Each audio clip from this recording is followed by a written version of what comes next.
ஸ்ரீமதே ராமானுஜாய நமக. நம்ம பார்த்துட்டு இருக்க இந்த இடம் நிதிவன், உத்தரப்பிரதேசத்துல பிருந்தாவன் கிட்ட இருக்கு. இது நமக்கு ரொம்ப புண்ணிய க்ஷேத்திரம். ஏன்னா இன்னைக்கும் இங்க ராசலீலா நடக்கிறதா சொல்லப்படுறது. கிருஷ்ணனும் ராதையும் இங்க ராசலீலா பண்ணுவாளாம்.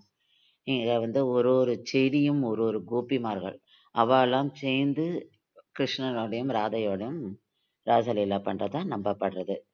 நம்ம இதுக்குள்ள போனோம்னா நடுவுல ஒரு கோவில், ரங் டெம்பிள். இங்க ராதையும் கிருஷ்ணனையும் நம்ம சேவிக்கிறோம்.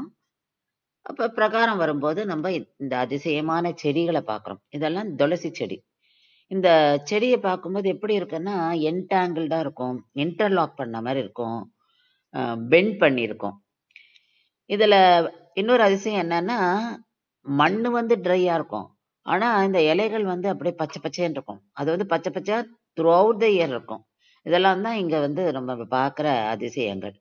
இங்க தினம் கிருஷ்ணர் ராதே ராத்திரி வரா அப்படின்றதுக்கு என்ன சாட்சினா, இங்க பூஜை பண்றவ என்ன சொல்றான்னா, அந்த சன்னதியில அவளுக்கு ஆன படுக்கை, அது மேல பூக்கள் நிரப்பி, ஜலம், ஸ்வீட்ஸு, கிளாத்ஸு, வளையல்கள், அவளுக்கு பல்லு தேக்க நீம் ட்விக் இது எல்லாமே வச்சுட்டு போயிடுறா.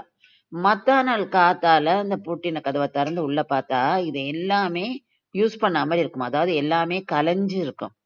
அததான் இவ ரொம்ப இங்க அதிசயமா சொல்றா.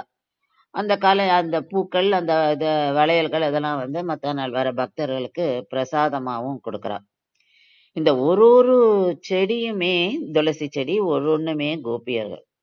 அதோட இங்க இன்னொன்னு என்ன அதிசயம் பார்க்கறோம்னா, லலித் குண்டு பார்க்கிறோம். இந்த லலித் குண்டுன்றது அதாவது ஒரு குளம் மாதிரி இருக்கு, குட்டி குளம்.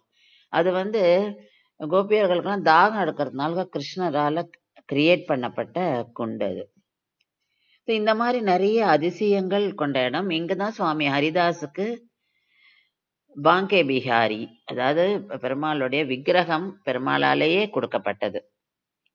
இத்தனை அதிசயங்கள் நிறைந்த இந்த இடம் நிதிவன். ஸ்ரீமதே ராமானுஜாய நமஹ.